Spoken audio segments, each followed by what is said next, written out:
It's time for our annual summer sale, and that means everything on Proko.com is 15% off. It's gotta be 20% off for the future. It's fucked. Okay, I guess it's 20% off then. Make it last for a month. Okay, until July 5th, get 20% off our courses on drawing, painting, sculpting, anatomy, concepting, comics, and a bunch of other stuff. You can double up on discounts by bundling multiple courses and use discount code SUMMERSALE. That's Proko.com and use code SUMMERSALE. Oh, it worked! The future is safe. Proko.com, code SUMMERSALE. Hello, Steven. I'm here. We're here. So everybody, welcome to another Proko live stream. Today we're joined by one of our favorite artists, Stephen Bauman. The eagle has landed. You've seen him here on the channel, in his courses on Proko, and on his Patreon. Steven's going to take us through his process and kind of answer some of your questions along the way. Process? There's not going to be any process. I promise no process. The process is going to be a pure fire of chaos that I will unleash on my paper. So Steven's going to teach you how to assemble a train. You're not going to learn anything. There's going to be no learning. It's going to be me making an absolute and complete mess and seeing if I can find my way out of it in 2 hours. That's what you'll see. I promise. That's a good skill to learn, though. Well, it's not wrong. Like, I mean, certainly there's an element of like improvisation and like finding yourself in a place that can be instructive. You know, I think that embracing a little bit of the chaos ultimately is great. I mean, you know, what do you want to make? Boring drawings? You know, like I spent 10 years learning to draw the first time and ended up feeling like, what am I even making? Like I was bored by my own drawings. And so I had to go through a lot of different processes of like growth and change. But like ultimately there's some spark of like mystery in the chaos that you want to be able to let loose in your work. And this would be a perfect example of that. Agreed. I think hopefully it doesn't end up like as a total mess, but that's where the jeopardy comes in. I could end up after 2 hours like with a complete dumpster fire on my hands. It's unfair for the people here watching this live. They don't get to know, but anyone watching the VOD later, they'll just have to, they'll get to like skip ahead and find out. So don't cheat. You got to watch it in time. So yeah, today's stream is brought to you by the Proko Summer Sale. You saw that ad for in the beginning, and Steven's brand new book that's on pre-sale. It happened. It's a thing that happened. Yeah. I guess we can get into it. Do you want to? Can you add your camera in the bottom in here? Let's. For your I've got to present. I've got to share screen. Yeah. For you guys in the chat here, Steven's going to be answering questions, but I need you guys to actually answer or ask questions in that chat. That's right. We want as many questions as possible, ideally. By the way, on screen right now, you're seeing a link for a landing page. If you my book is on pre-order right now. This book right here. This is the hardcover edition. There are only going to be a few of these. So if that's something you're interested in, don't wait because it's been on pre-sale for like a few days. So there's really not a lot remaining. So if you do want it, follow that link. It'll take you to a landing page on my website, and you can go straight through to the publisher's website to purchase the book. That's where you can find it. I'll leave it on screen for a few minutes while I'm drawing, but then we'll get on to other things. I put it in both chats here, both on Steven's YouTube channel and on our YouTube channel. So, by the way, I want to say before we like kick off, I was in Rome teaching a workshop for a couple of weeks earlier this month, and I found this. I've never seen this before. It's a Conte a Paris, and this is a 2B. Right? It's a graphite stick. I'm telling you right now, this is darker than like a 9B. And I mean, I could show you, comparisons side by side. Yeah. I did these tests. This is the darkest thing in graphite I've ever seen in my life. And it's only a 2B. I have a 4B as well. That's also even a little bit darker. Actually, let's start out with a 4B. So I'm going to make a mess. So let's make a mess. Let me just see like where the constraints of the camera are. So it stops here and here. So in between these two spaces, I'm going to make a horrible, horrible mess and see what happens. See if I can find my way out of it. Oh, I like this. This is a good start to this. This is good TV. Making a mess. So for anyone who is asking questions here in the chat, just go ahead and start your question with a little Q in there, just so I can see it easy. And for everyone else who's in this chat, yes, it will be a VOD. If anyone asks it in there, please tell them it will be. They can watch it later. They're gonna ask it so many times. What's a VOD? Video on demand. It'll be there for them to watch. Demanding this. Okay. Yeah. So this, by the way, this is a de facto mass drawing. Like I'm joke around a little bit and I go, it's going to be complete chaos. Like you can be chaotic and still be doing something meaningful. Something I realized, actually very early on when I was a student was that like all this procedure was taught, but the procedure was there to like support an idea. And like if you had the idea, the procedure is kind of fungible. Like you can do a lot of different stuff inside of a concept, so the concept is light and shadow. There's a lot of different ways that you can approach that. We actually have a couple questions. I want to get this one out nice and early. Patrick was asking, does the 2B Conte graphite shine as much as regular graphite? No, it doesn't. Listen, I'm telling you, this is like the thing that graphite artists have been waiting for. I wish I had some kind of affiliate link, because I'm going to push this like crazy. Like it's so good. Do you want me to reach out to their people? Reach out to the Conte Paris people. And it's so weird because like I didn't even know that they did graphite. I was just in this art supply shop called Poggi in Rome, and I was testing out materials because like I had students coming in from kind of around the world, and a lot of them wouldn't have the same material, so I was kind of scouting out, all right, what paper were we going to use, what materials were we going to use. And so I saw this and I was like, oh, I'll give it a shot. Like I like a graphite stick, but I've never tried theirs, and I was like floored. I had no idea it worked like that. Yeah, I usually associate them just with charcoal personally. Yeah, they make a kind of like, it's kind of like a compressed charcoal. Probably reminds you a lot of like General's charcoal, but probably a little bit better, I think. I mean, at least that's my impression. No, I agree. I think it's smoother. But we've talked about it. I have a low opinion of Generals because of one pencil set that I was given one time for Christmas. Those trash pencil sets. We should give them like the right to reply here. We need, you know what I mean? Like I feel like slandering them would be unfair, It's true. But I think the Conte people they got a better product. So we have a question from Stephen Bauman's channel's chat. All right. See, Rushikesh asks, when drawing a portrait, what is more important to you, catching light or catching proportion? I think, you know what, it's a cool question just because it actually presents you like a dichotomy that you have to, you can say that one of those is more important. Some people are like, oh, is it, is it proportion or is it shape or is it like, actually, I think proportion is way more important than light. Although like, I think that you can combine those aims. They're not necessarily opposed to each other, but if you had to choose, you would definitely choose one rather than the other. There's so many questions coming in. You guys are awesome.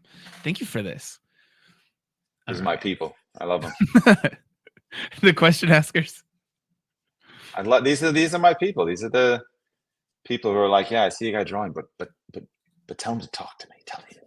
Tell me the secret. That's what I want. This one is actually, this is about a Proko course, but I think you can answer this one. So Brenda in the chat is asking or stating, you don't meet a lot of Brendas. You don't meet a lot of Brendas, do you? I mean, maybe it's the fact that I'm in Norway. I don't meet a lot of Brendas. Yeah, I think there are less Brendas in Norway. Maybe in like Southern California, there's a lot of Brendas. Yeah. Okay. What is the most common name while we're here in Norway? What do you think? Most common woman's name. I mean, you're gonna find the Helgas. You're gonna find the.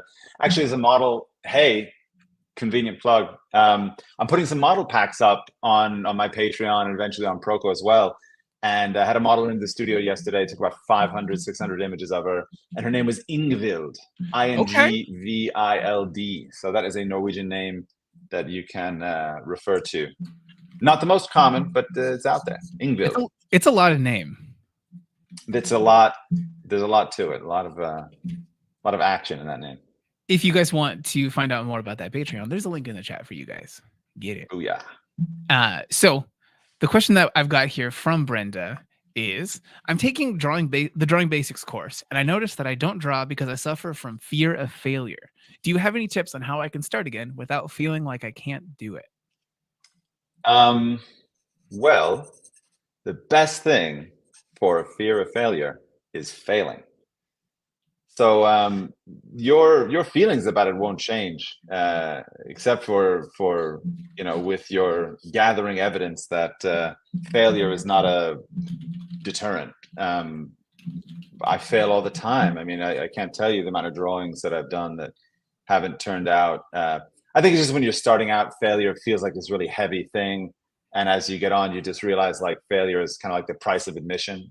You know, like, you're going to fail over and over and over again. Getting good at drawing doesn't mean you stop failing, like it's just, you just kind of like make friends with it eventually. And that kind of diminishes its power. Right now it's very powerful because, you're not kind of used to it, and you don't understand how frequently you'll encounter it. So I would just say, spend that time failing. I mean, I would say that it's not really encouraging necessarily, but like, I mean, I know I spent my time failing. I can tell you through experience that everybody does it. You're certainly not alone, and that may not soften the blow, but it will at least let you know that there's like a light at the other end of the tunnel, where failure just doesn't hurt so bad. You just you kind of get used to it and get on with it. Yeah, I agree. I think that there are a couple different ways to look at that one. Like you were saying, like the it's going to happen kind of way, even with all the preparation. But there's also the formative side of failing in something. Like it's that scientific method. You keep messing up and doing the bad things until you find the right thing. It's not a bad thing.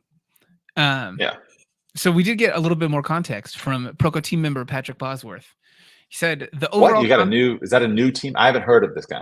Oh, Patrick's fantastic. Anyone who's in who's in any of the courses or anything in the Proko community, they'll know Patrick. He's been. Okay. I think Patrick and I started pretty much the same kind of time. He's here like 4 or 5 months before me.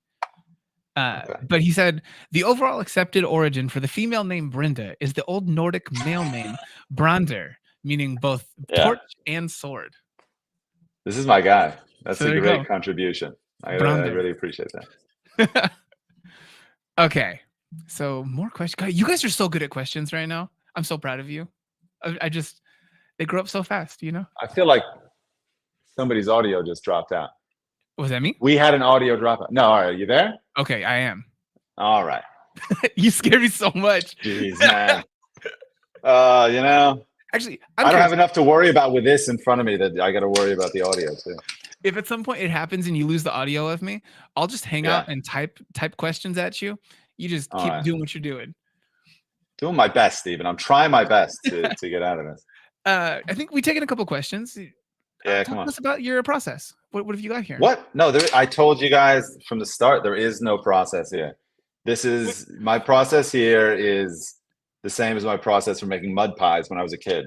All right. There is no process. You just go in, you make an absolute horrible mess, and then you see if you can hold it together. Okay. If you want more wisdom like that, you can go over to patreon.com/Stephen Bauman artwork.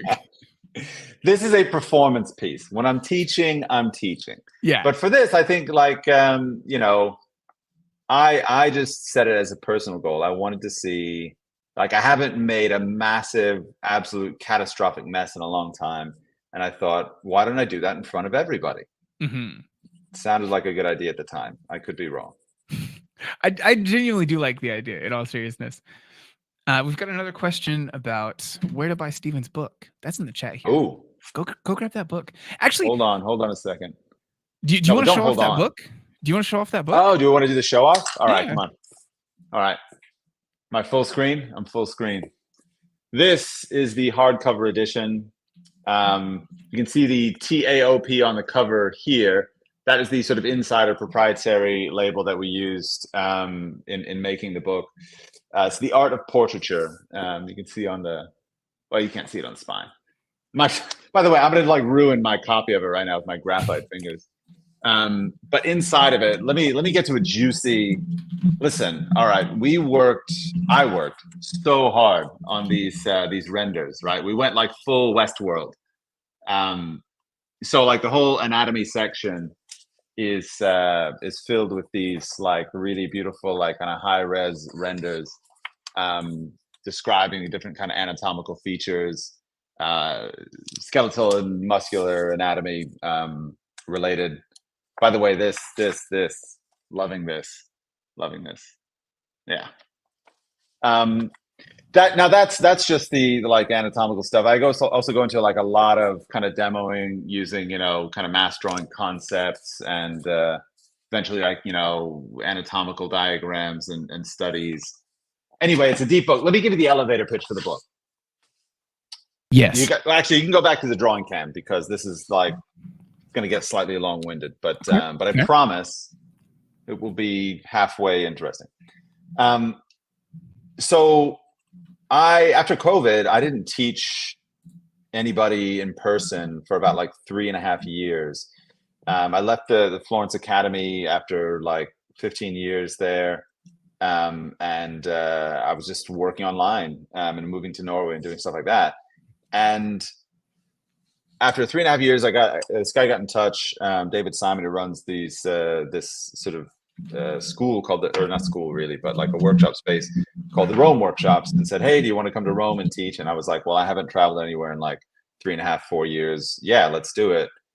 And I had this really fresh kind of take, because I've been so far away from it for so long, on like what students really needed in a workshop. If our idea was to like make a really great, beautiful artistic portrait, you need to be like really confident to make good artistic choices. Like doing this, you're not going to be confident enough unless you've sort of gathered enough evidence about what it is to kind of make a portrait. So, by the way, I'm butchering this take, but I'm gonna persist with it. So I've got like half drawing brain going on here. What I want to say is, confidence is gained through evidence. Evidence is gained through studies. So the first half of the book, first third of the book is me going through the kind of concepts and philosophies that I think are important for a student of drawing to understand, so that they can like build the foundation for like eventually making really good drawings. Then the second phase of the book is about those studies and how to actually go through and kind of learn about the subject that you're working with, which is the human figure. So anatomy, understanding value, understanding lighting concepts, all of this. And then finally we go into making the actual final drawing or final phase of the book, which is how to make a really great artistic portrait drawing. So I called it the art of portraiture because that's what I called that course in Rome, where we took 2 weeks. And the whole first week we did just studies of the model. We did anatomical studies, we did structural studies. A lot of the stuff you find in the block-in course was a part of that. And then we did studies of like individual features, so studies of the eye, studies of the nose. And I basically synthesized that workshop into a book. So all the studies before you get into making like the final artwork. Okay. That was a terrible elevator pitch. Oh I was gonna say we arrived at the top floor. My goodness. We did it. Oh my god. That was I like the idea of this one. I'm so sorry. The good news for this one is, guys, if you do decide that you want to pick up this book, even with this pitch being what it was, it's only 22 pounds or $28.35 in US dollars. That is right. That on the link here on screen or in the chat. I mean, there's some good questions. All right, do you want a question about the graphite or come on, about being let's a teacher? Graphite. Oh, let's do graphite for now. All right. So the person asked, this was Kevin Stockard. He asked, if you're using a 2B that's as dark as a 9B, are you implying that we should be using a traditional 9B to draw this? Yeah. If you're doing what I'm doing now, yeah. Just get dark, get crazy.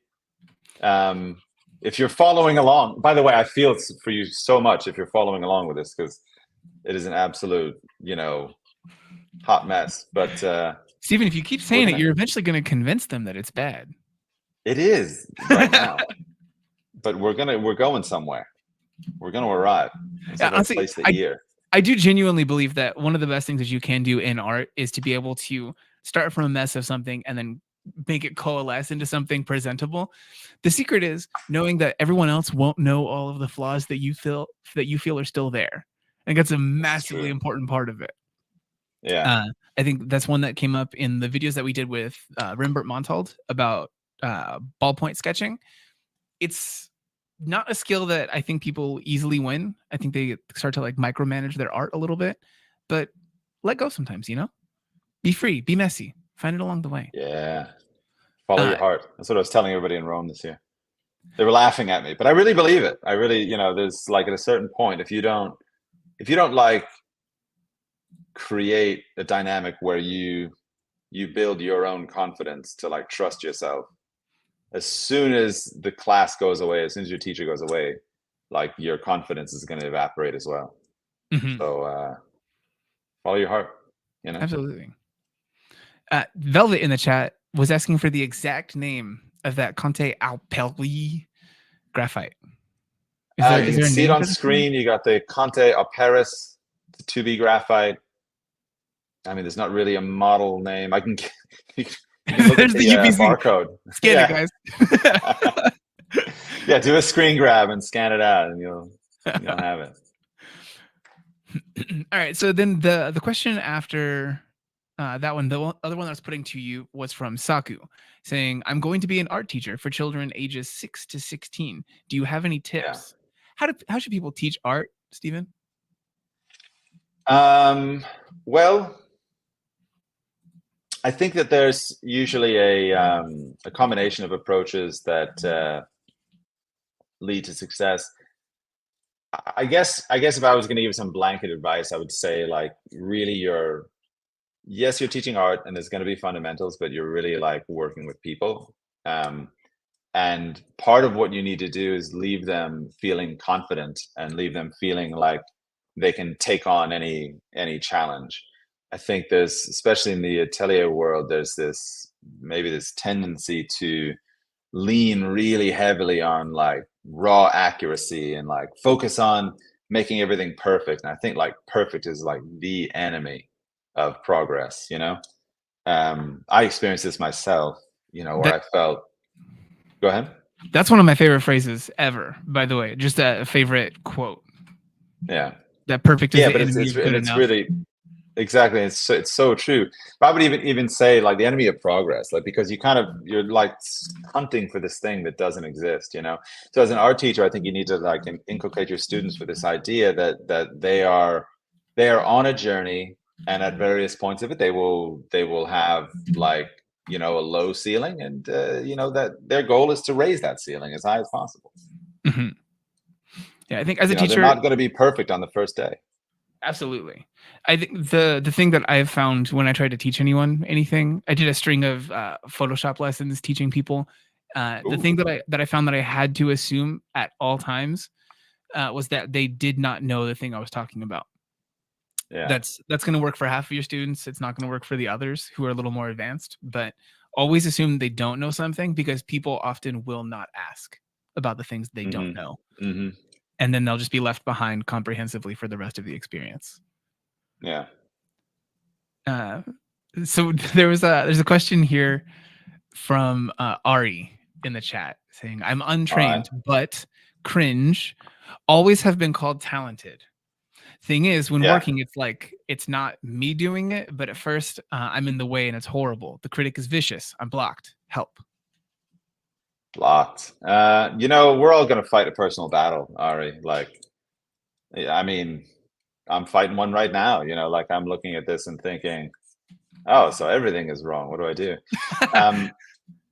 I guess it's it's not a dissimilar advice. What I was saying to one of your colleagues earlier is just, you're just going to make friends with that feeling. Like, I mean, we don't need to speak too much in metaphors or whatever, but like the analogous experiences abound. Like if you're like, I used to jog. Back when I ate carbs, I would jog because I had energy to jog. And I found like I never stopped hating the first 15 minutes of a jog. Like I never stopped. I always just abjectly hated it. It felt bad. Like I would get winded very easily at the start. But then I realized, like, the only thing that I can do is push a little bit past that. It never hurt less. It never sucked less. I just got more used to the fact that that was just a part of the process, that I had to go through to get to the part that I did like. So I guess you're going to, in time, build up a tolerance and build up a, maybe even appreciation of that, like, initial barrier of entry, that pain that you feel at the start. So, I mean, do your best to just make friends with it, I mean, I remember, so this winter I had a really, really hard winter. I was writing the book in a very compressed period of time, and I really burnt myself out, and I kind of overworked and had a long and kind of painful recovery from that. But one of the things I realized in doing during that period was that there was nothing that I could do to, like, feel better. I just needed to be doing things while I was feeling bad. And I mean, while that was, like, really tough to do, I think there's something of that experience in what we're talking about here, is that, you just need to find a way to stay motivated during the tough period, until you get through to the time when it feels better, I guess. Yeah. I think this is, you know what I mean? Like, there's no cure for anxiety. It's just like you need to, like, wait for your body to adjust. Like, that's what I was going through, and I tried, like, a million things to fix it, and there wasn't really any fix. It's just hold on, hold on until you're all right. Yeah, I think one of the biggest things that works both on the front end and the back end of anxiety is not to necessarily fight it, to, like, roll with the thing. Because often if you try to fight it, you just end up being stuck in that situation for a longer amount of time. Yeah, and you're just kind of like, you're really fighting a ghost, because your body, there's like a process. Anyway, for me, there was a process going on in me dealing with anxiety. And even with medication, I had to just be patient and let myself just kind of go through it until such time as it was starting to pass. Like, there were physical things that needed to, like, heal. I mean, physical in the sense that, like, your brain chemistry is like a part of your body, and that just needed to pass eventually. There was a question, I lost the person's name, but they were essentially asking what paper is best to use with graphite. Steven, this is a wide answer. It's such a big thing, but what do you feel? I've really tested out just about everything. I mean, I'm always, like, looking for new papers. In fact, when I was in Rome, I tried out another one.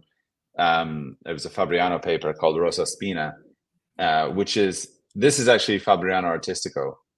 And the Rosa Spina feels like a Fabriano Artistico, except with less what's called the external sizing. So size is like the glue that they put in paper, and there's internal and external. External makes it a little bit slippery. Internal kind of leaves the surface a little bit more, I don't know, kind of fluffy, for lack of a better word. This is like the Artistico is a very slick surface. And I think it's okay, but honestly, in all the papers that I test, the things that you look for are, how does it handle value at different stages of value? So some will handle light values really well. Some will handle dark values very well. Some will, erase easily, some less so. What I've found after all of this, I keep going back to Stonehenge from Legion. Not in that, like, it's the perfect paper. It just handles each of those types of application pretty well. Whereas some just, they fail in some critical feature. Now, you said, I just haven't found that with Stonehenge. You said that you want to test how it takes the graphite at different stages. Do you just mean different stages of Oh, sorry. I mean, I use stages probably wrong there. What I mean to say is like different value applications. You have very dark values, have very light values. Like if I'm using a 2H, can I get an even value when I'm hatching? If I'm using an 8B, can I get an even value while I'm hatching? You know, those are the things that I look for. Mm-hmm. You know, how it handles the value application. Okay. Now, do you think that is there anything that, like, has there been a paper that's been more forgiving specifically for your process? Just that Stonehenge paper? I just come back to Stonehenge. You know, it like for a while, you know, I used a Canton Meton paper, but I genuinely loathe it. It's just so bad with like light and mid halftones. Mm-hmm. So I'll never use that stuff if I can avoid it. And then the Fabriano Artistico, there was a student of mine that was using it, and he thought it was pretty cool. So I thought, oh, I'll give that a shot. And that's what I'm using now. I think it's okay. It only really kind of feels like it lets me down when I get to the finer points of like modeling, which is not what we're doing here. You know, this is like way further on in the process. It kind of lets me down a little bit. Whereas Stonehenge, it just behaves pretty good at all the levels. You know what I mean? Like it's not a paper that's like, oh, just knock your socks off the second you draw on it, but it's just reliable. You know, it won't get in your way when you're trying to get stuff done. Honestly, I think that's quite frankly the thing that I want from all tools. I don't think that that's a bad thing to tout as a strength. Yeah, to aspire to, right? So for this, okay. No, you're good.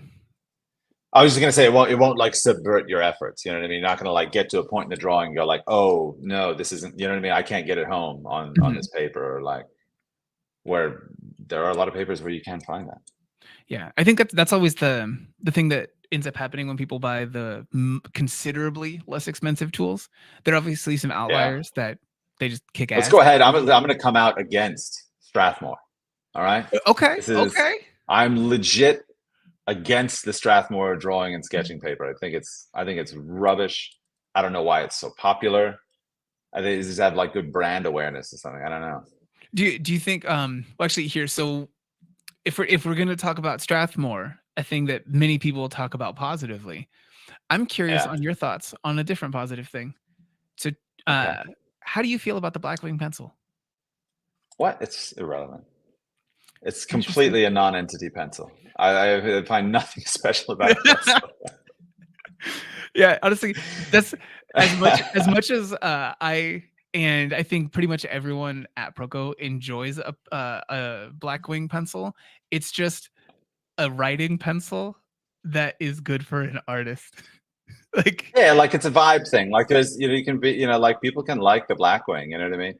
But I haven't found anything where I feel like, oh, that's like so much far and away like better perform. And I mean, like legit, there are pencils that are better. Like if you ever use the Tombow line, the absolutely Tombow homograph, Tombow pencils are, I think, like legit superior.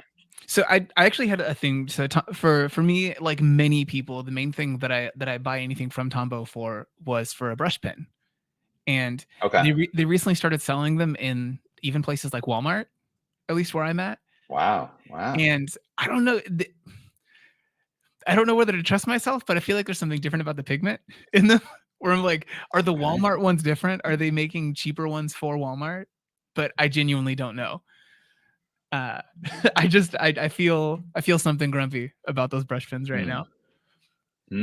What about while we're taking things down, let's do one that everyone pretty much agrees on now. How bad are moleskins now? Moleskins. There's like, I mean, it's like people work on moleskin and they do well in spite of moleskin. They do not do well because of moleskin. Yeah, they're super convenient. They're super handy. They feel great in the hand, but they feel bad under the pencil. They do. Speak the truth. So enough about taking down all these tools. Unless you really have a wild hair to take down a different tool, we're losing Proko sponsors, by the minute. That's okay. We don't have sponsors because this stream is brought to you by the Proko Summer Sale and Steven's brand new book. Right now, you can save 20% off on Proko.com with the code Summer Sale. And that works for you buying Steven's courses on Proko. Proko.com/Bauman. Yeah, I have the problem. I have like too many things kind of coming out right now. Like the new module for the block-in course. I just put that out on Proko, so it's mass drawing. And then I got like the book coming up, and I'm doing a studio sale like not long. Like I feel like I shouldn't talk about the studio sales. It's just muddying the water. You know, there's too many things happening at once. Yeah, stop being so busy. Stop having so much good stuff coming out. It's my fault. Yeah, you messed up. But I will say, for everyone who is a part of that block-in course, it only got better because of the mass drawing section that you mentioned there that got added to it. Mm-hmm. It's only a better value. This is true. Mm-hmm. Mm-hmm. Now this drawing is not better. That's what the real problem is. This was actually the next thing I was going to ask you about. How are you feeling about this? How's it going? What things? It hasn't gotten any better. I'll tell you that. You don't think so? Yeah. It's not great. You know. Okay. Is it anything in particular about this that's bugging you? It's literally everything about it. Interesting. I mean, I remember we had a student like years ago at the academy. Like she was graduating after some, after 3 years were up, and she's in her final critique. Like at the end of every term, we do a final critique, and at the last one, I think like any really good student would do, she was like, "Well, all right, so now I'm going out in the world. Like, what should I work on? You know, like you're looking at all my work that I've done after these 3 years or whatever. What should I do?" And I mean, not specific to her, but like to everybody, it's like you have to work on everything. Nothing should be like resting in your, you know what I mean? Like if you have this sense that there's like a thing you need to work on, you need to work on like all the stuff. Okay. Do you mean that for individual pieces or just at large? No, just like in your career, in your life as an artist, like if you're gonna progress, if you're gonna like realize your potential, I think you want to push all the levels up. Okay. That would be my feeling about it anyway. Yeah, take it all to 11. And this is not hustle culture. I'm not saying, like, oh, you need to do 100 pages and just you still there? To raise the level of all the things you could do. So I thought I lost forever. You don't want to be like 60 and like you run out of stuff to get good at. I mean, life is long, career is long. You got to keep yourself motivated. I think honestly, that's we've had a whole rash of comments recently about people talking about just art in general negatively for themselves. Their perception of their work, their perception of the field, all these things in general. And I don't know, it's one where I think people talking about it without considering what the path forward from those things has been destructive. People in comment sections commiserating with each other ends up being, and I do not mean this as negatively as these words sound, a pity party. But people are just talking about the negatives and the negatives and the negatives without assessing what the path forward from those things is. And I think it's important to plan your way out of the negative stuff when you are able to stop just feeling it, or even during, because maybe that's the thing that gets you through it. Yeah. Indeed. When you're like kind of self-critiquing, because eventually that's the place we all have to get to, is where we can kind of judge for ourselves how we think we're doing. It's just as important to notice what's working as it is to notice what isn't working. Absolutely. I think you get this kind of false concept that like everything needs to be fixed. It's not really fixed. It's just levels, You progress in your levels, progress in your understanding. Yeah. And there's good things happening in your drawing at the same time as there's bad things happening. I promise. Yeah, the chances of you just suddenly now there's nothing good happening in this drawing. That's different. How dare you? People in the chat say all the things that you feel about this piece, including Can we? I wanted to try this on a live stream for ages. Okay. Can we just crowdsource the accuracy? Just tell me what to fix. I'll fix it. So there was one someone had made a specific comment earlier.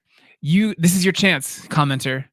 Steven wants you to say negative unsolicited critiques have now become solicited critiques. Tell me what I'm missing. Patrick, you need to get in here faster than everyone else. Do it. While we're waiting for that one, I'll ask a question from Christina. Would you say that your book is a complement to your classes on Proko and on your Patreon? Oh, completely. Like it's, I've never written a book before. And so I kind of jammed everything that I've learned in like 20 years or so into it. And I mean, that's a lot of years of like studying and teaching. Mm-hmm.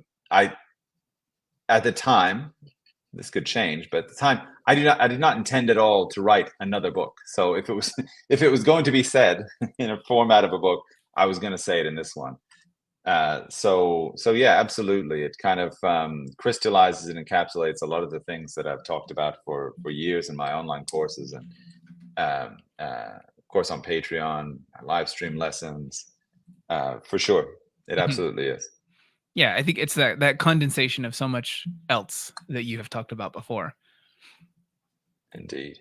Okay, so and by the way, I want to say, like, I was having like some real crises about this book, and yesterday my wife and I were opening up the advanced copies, and I was like, legit, it was 50-50 how I was going to feel about it. Like I thought maybe, you know what I mean? Maybe I would just see it and it would just induce another panic attack. But I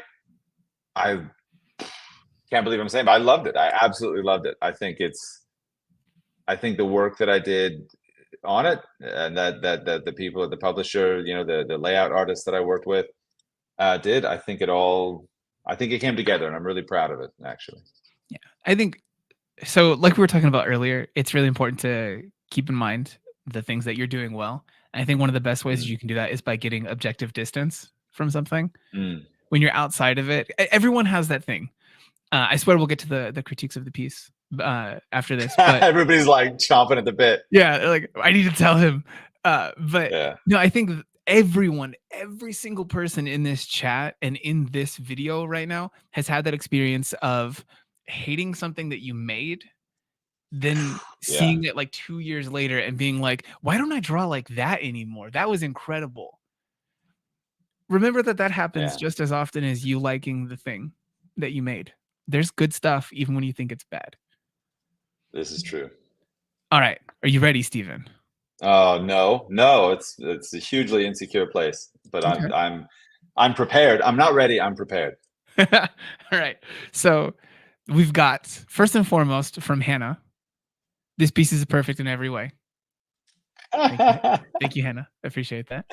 That's the velvet glove before the hammer drops. Yeah. It's a compliment sandwich. Yeah. All right. And then what we've got was, oh man, I clicked out of the thing. All right. So from Post Love, they're saying the easiest fix that they see in this is that the nose in the drawing is pointing down, but her nose appears to be pointing up. Oh, so we're seeing more of the bottom plane, you're saying? All right. Let's see if I can give it more kind of bottom plane. There we go. So this is one way to section. This is one way to take critiques, guys. Critiques are actually a really important one. That we've never done that as a stream. A person just receiving positive critiques, well intended, because critiques aren't bad inherently, So yes, this is actually this is true. This is good. We're breaking new ground. We're here to do the crap talk stream. It's good. Yeah. All right. What's next? So, what else have we got? Strata Can't Drift says the other is a bit high, but the brow is a bit okay. I don't. Do you take anything from that? I don't know. The other? That's got to be like a autocorrect. A typo or something, right? Yeah. Yeah, but I'm leaving it there. Something about the brows. I think that there's like an asymmetry in the brows for sure. But I think there's also a little bit of asymmetry in her brows as well. So I'm kind of, I think I've erred on the side of like too much asymmetry. I need to pull it back a bit. That's what I'm going to take from that one. Okay, fair. This is a model that you work with quite often, right? This is Alyssa. She's initially she was from Chicago, and she used to take a bus into. When I lived in Jersey City, she'd take a bus into New York, come to my studio and work, and then we've just worked together for like 10 years. Like now, there's a photographer I work with in New York where like I'll schedule her to like go to that photographer. I'll be drawing her for like another 20 years. I don't know. I don't know. I got very comfortable with Alyssa, and then, she's got a good look.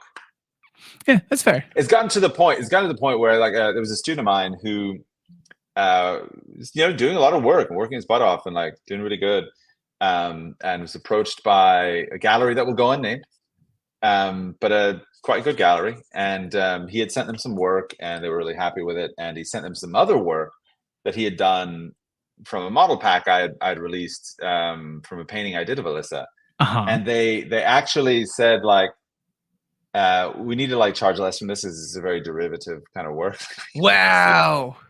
Yeah, like it was just a model. It had nothing to do, like it wasn't work that really looked like my work, but like it was this model, Man. And they associated that with me and my work. That's really interesting though. I like that. That's a fun story. I thought you were going to say that they had said, "Oh no, this is a Stephen Bauman work. This is plagiarism. Please." Well, in a certain way, like not plagiarism per se, but like that they were like, "Oh, this is kind of a Stephen Bauman because you're using that model." Is that we've got? I thought it was kind of. I felt bad for him, but at a certain point, I was like, "Oh, it's kind of cool." Yeah. That like I've worked with this model like so much and so ubiquitously that like people are sort of referencing like she looks like my work. Mm-hmm. And then Patrick from Proko says that he feels that the jaw is large and the muzzle / chin will likely work if the jaw is tailored a little bit. And tapered a little bit. He's got to mean tapered. I accept that word. Okay. Tapered. That fits for me. But yeah, he says that he loves seeing you work this way. Oh, well, that's very nice. Thank you, Patrick. All right. Next. So to the nose. They feel that they didn't actually specify here. You take this how you will for which thing they're talking about. They said the mouth is much narrower. Mouth should be much narrower, perhaps. Yeah. I can get on board with that. I leave this to your interpretation. Yeah, well, there's a couple of things I'm looking at because like the edge of the mouth, yeah, should be further in, shouldn't it? Yeah. Do you want one from your chat that I think is actually kind of in line with what you're doing? I want my people. Yeah. These Proko people. So Finn Bodkin says, Finn Bodkin first and foremost thought this was pre-recorded, and I said no. He said, "Oh snap! Well, maybe the relationship of the forehead to the right jawbone. Beautiful free start." Forehead to the right. All right. Well, Finn. You got to give me more than that. I don't know what that means. Come on, Finn. Get your act together, Finn. Finn, you're doing fine. You're doing fine. I just need a little bit more clarity on what you need. Is it the forehead on this side? Maybe that's too far out. I'm excited because by the way, here's a rule. Here's a rule for critiques that we're going to follow. I follow with everybody I work with. We don't talk about the model's right and the model's left. It's just what's on the right or left of the drawing. Yeah.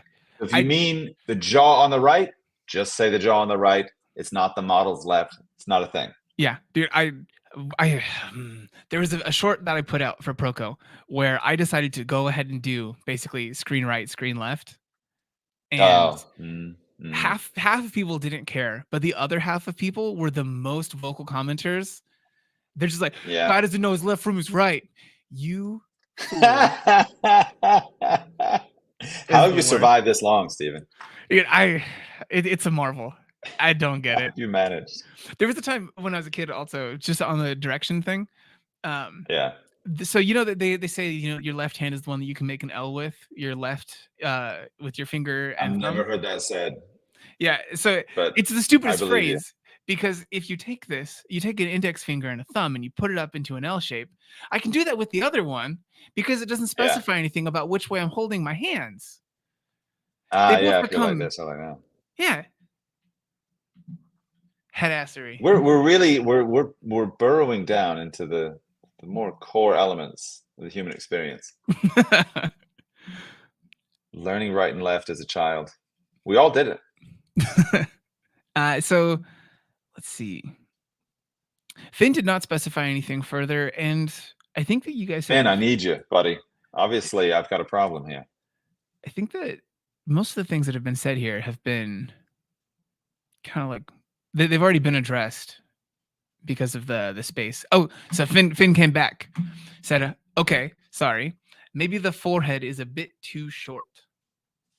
4 is too short, top to bottom here. Got it. And I received this criticism. I think I agree with this one. All right. People have been getting a bunch of questions in the meantime. Let's have them. Well, I'm just going to go ahead and say, you guys, I didn't read your questions. I was looking for the critiques in there. This is the one time I'll say this during this chat or during this live stream. If you have a question that I haven't answered yet that you already put in that chat, go ahead and do it again. Do it now. Please. The rest of the time, don't freaking do it. Don't repeat your chat questions. Yeah, well, you get that one really adamant person sometimes. It's true. Got to get their point across. So there's one from a person named Leo who seemed really dejected earlier. They actually in their question said one more, or I think this. Okay, this looks like it's from them. But Leo's saying one more try. Could you talk more about how and where you learned structural drawing from? Well, so a lot of times, when talking to students about how I learned to draw, I'll say that I've learned to draw kind of 3 or 4 times. The first way I learned to draw was like all a very visual approach from the school that I went to. It was very kind of squint down and, look at the light and the shadow, and then, just kind of try to draw just using the impression of light. I realized I kind of hit a ceiling with that in terms of like how real I could make stuff look and how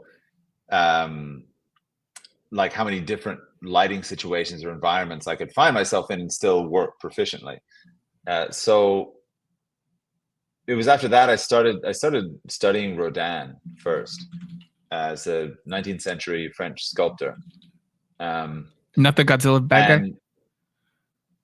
Is it also that? I don't know. Yeah, sorry. No, fair.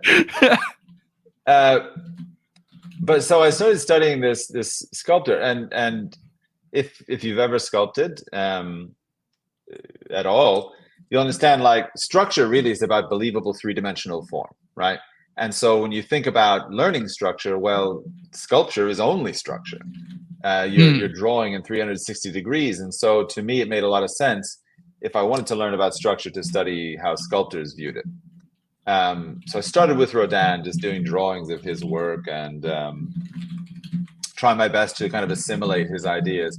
And then I started to get really into Russian drawings because from a distance, and this is not pre-internet, but it's like pre-ubiquitous internet where everybody's like on it all the time, constantly.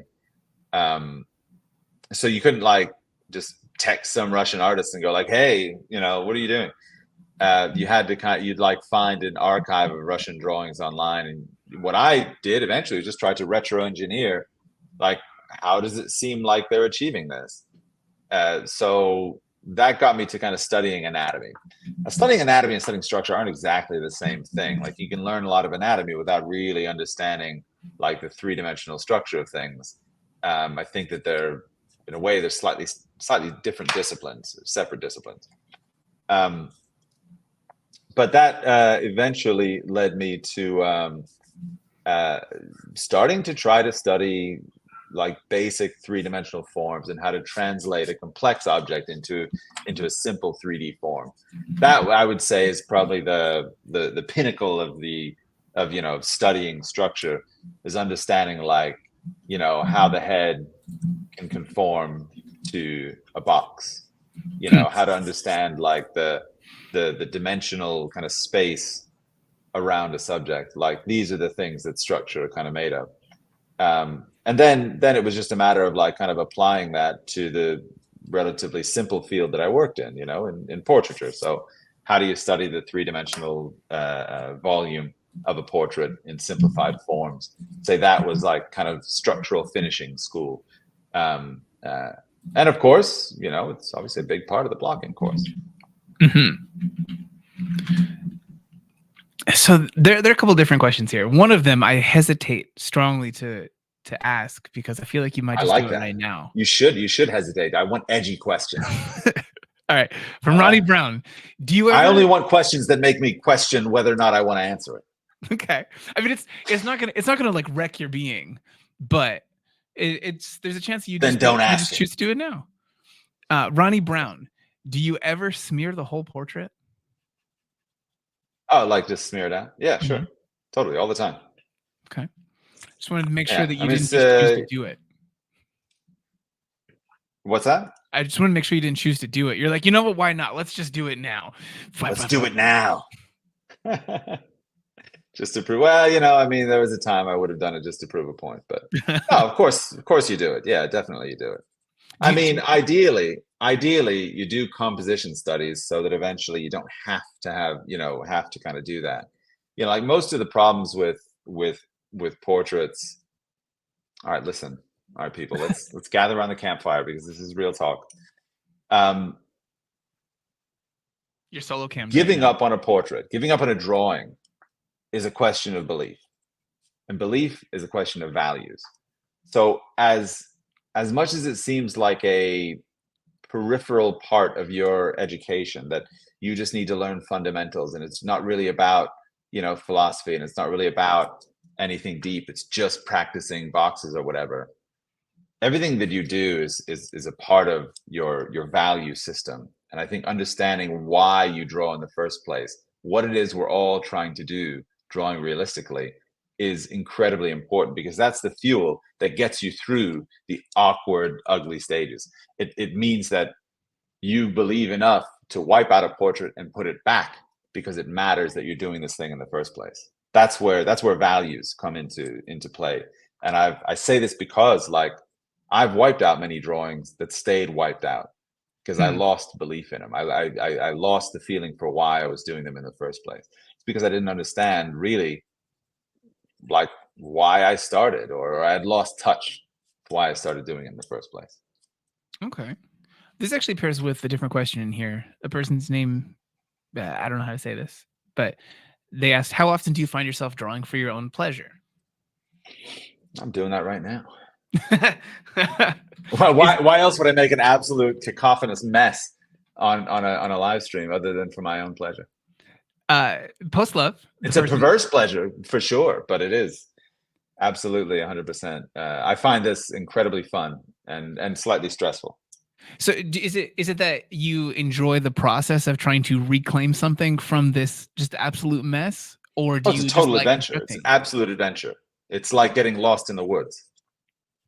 Is there anything?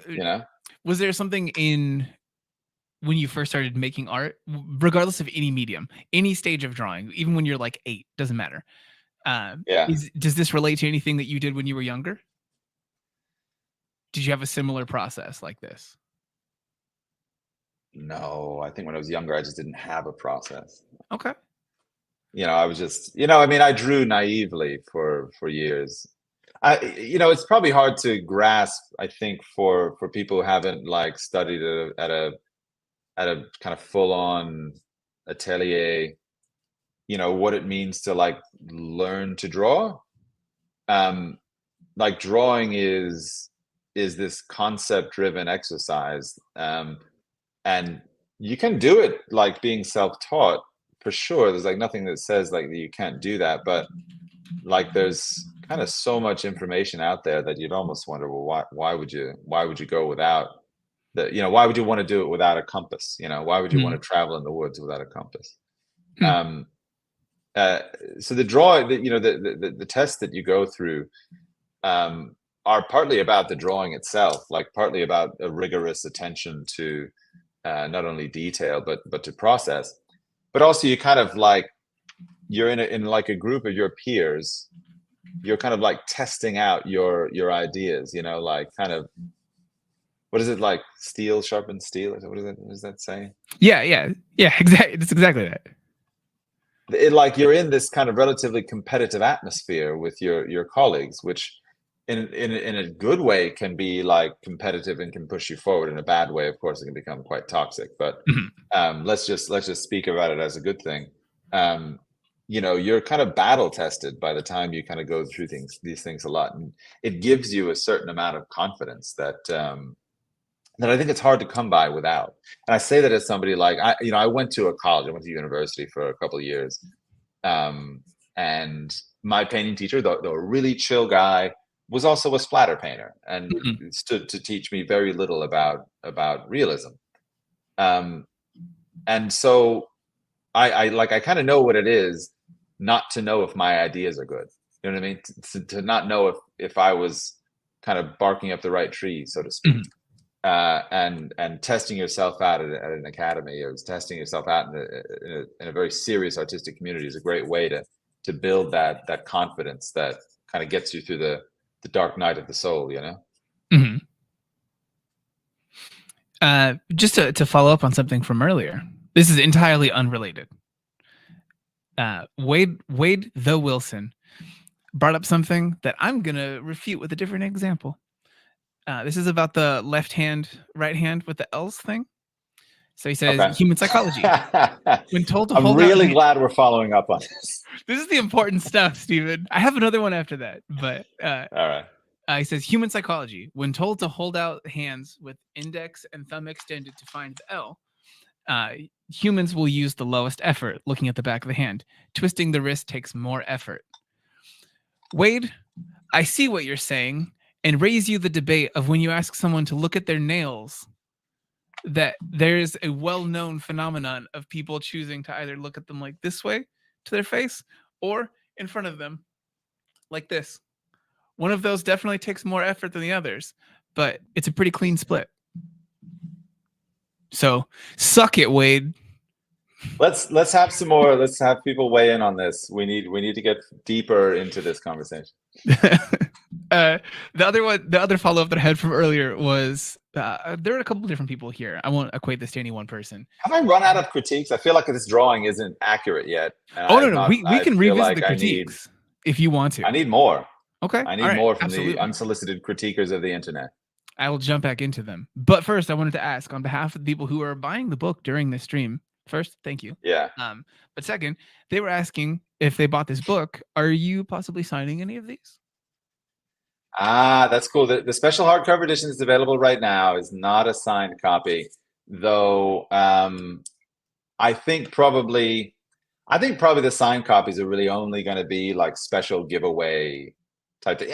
By the way, my signature is not valuable. It's not going to make the book more valuable, but what it will do is personalize it for you. And maybe that's very meaningful. But that'll be stuff that I think you're only going to get it like kind of direct from me in very rather rare circumstances, I think.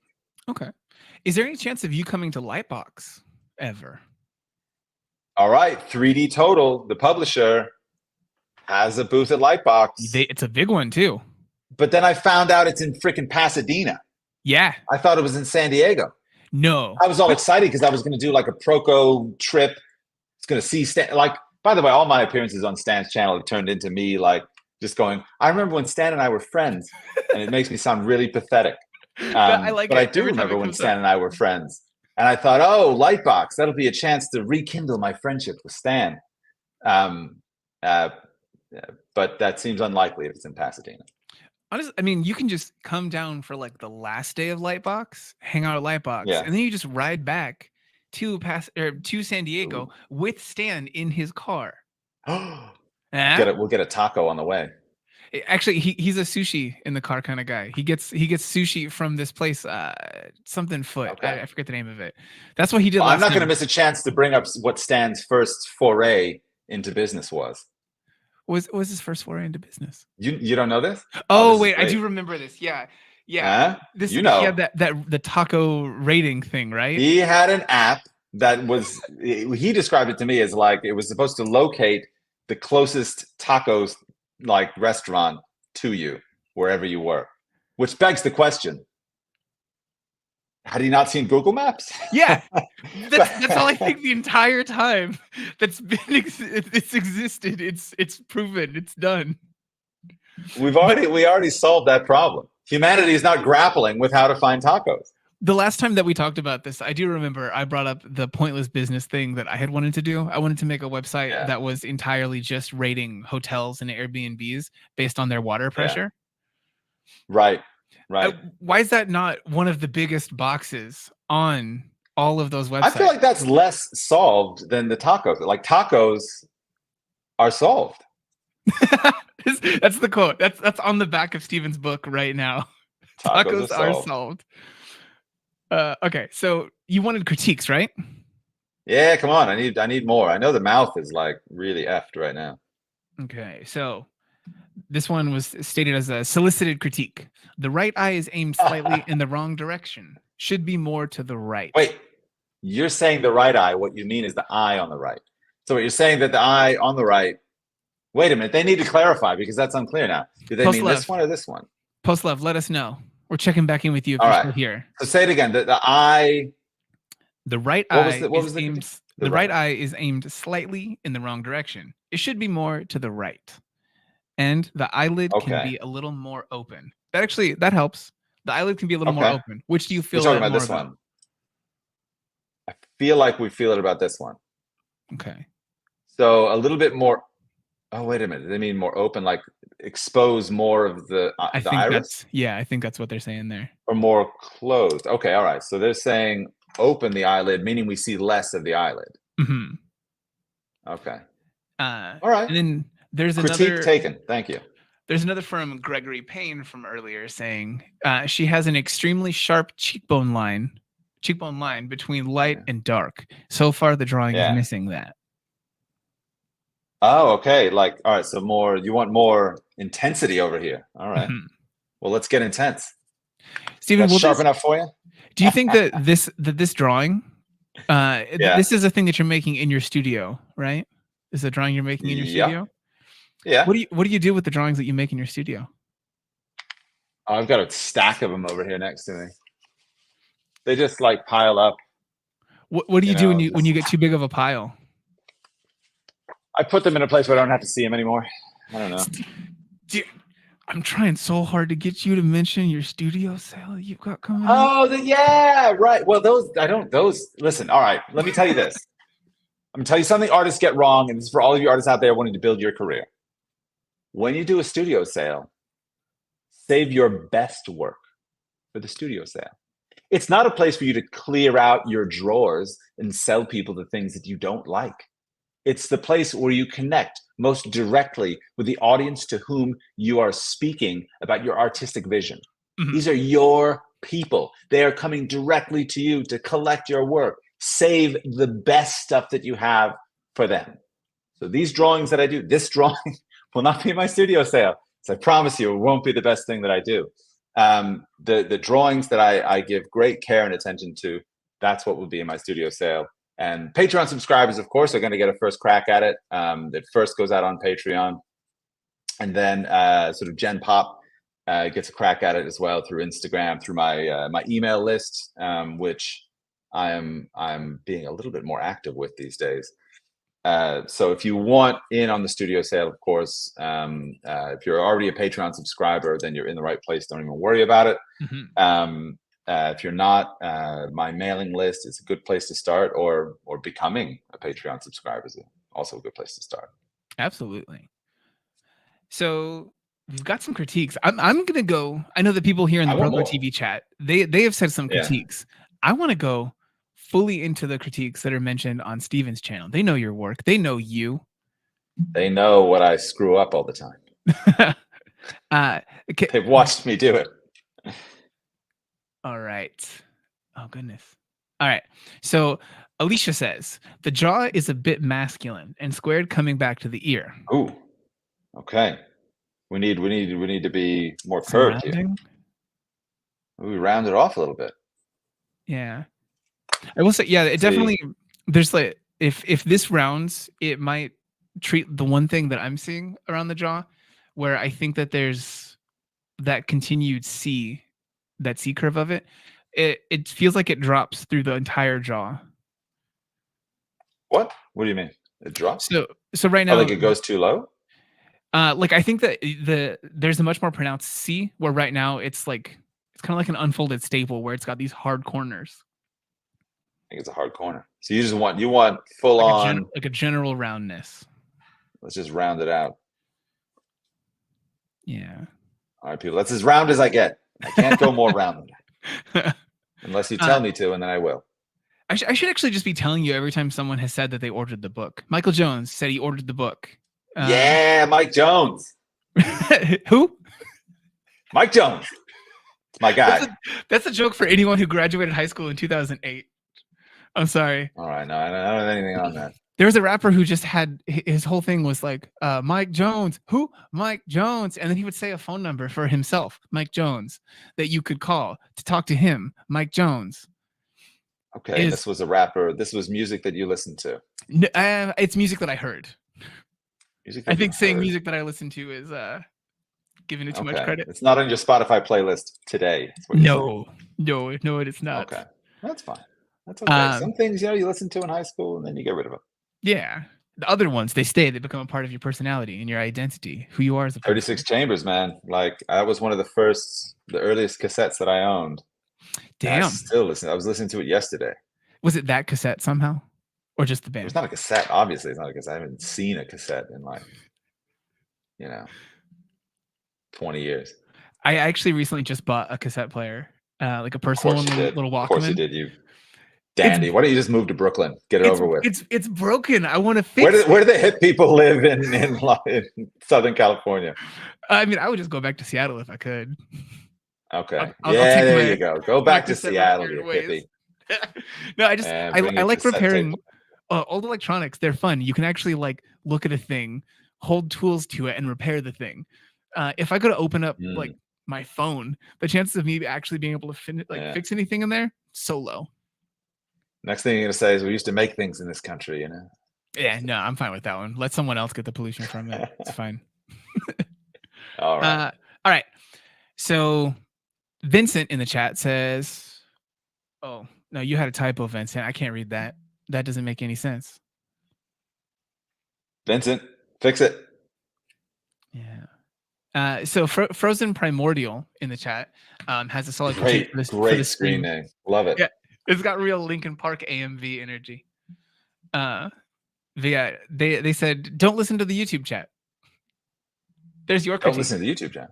Yeah. Wait, what? Yeah. What does that mean? They're telling you. Don't listen to the YouTube chat. Yeah. Should I be listening to a chat from another platform? Yeah. Well, we can't. Do you want the Facebook and Twitter ones? Because they are watching right now. I'm confused by this. I'm very confused. They're saying don't take critiques, Stephen. Get out of here. Critiques are really useful. Absolutely. I mean, I love you. It's great. I love that you're commenting, but the critiques are super useful. You got to listen to critiques. I mean, this is just, by the way, this is not, critique isn't always about taste. I think people maybe get a little bit confused sometimes that people are saying your artwork is invalid if you need to change something about it.